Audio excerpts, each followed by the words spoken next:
உசிலம்பட்டியில் நடைபெற்ற திமுக நிர்வாகிகள் ஆலோசனை கூட்டத்தில் அமைச்சர் உதயநிதி ஸ்டாலினை துணை முதல்வராக நியமனம் செய்ய தீர்மானம் நிறைவேற்றப்பட்டது. மதுரை மாவட்டம் உசிலம்பட்டி அருகே மெய்யனம்பட்டி, திருமங்கலம் விளக்கு, வளையப்பட்டி, மாதரை உள்ளிட்ட பகுதிகளில் திமுக உசிலம்பட்டி வடக்கு, தெற்கு, மேற்கு மற்றும் செல்லம்பட்டி வடக்கு ஒன்றிய நிர்வாகிகளுடனும் உசிலம்பட்டி நகர் கழக நிர்வாகிகளுடனும் மதுரை தெற்கு மாவட்ட செயலாளர் மணிமாறன் தலைமையிலான நிர்வாகிகள் ஆலோசனை கூட்டம் நடைபெற்றது.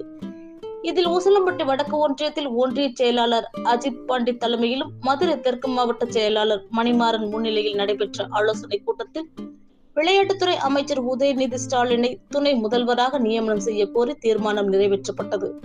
உதயநிதி ஸ்டாலின் துணை முதல்வராக போகின்றார் என பரவலாக பேசப்பட்டு வரும் சூழலில் உசிலம்பட்டி நிர்வாகிகள் அவரை துணை முதல்வராக்க வேண்டும் என தீர்மானம் நிறைவேற்றியது பரபரப்பை ஏற்படுத்தி உள்ளது.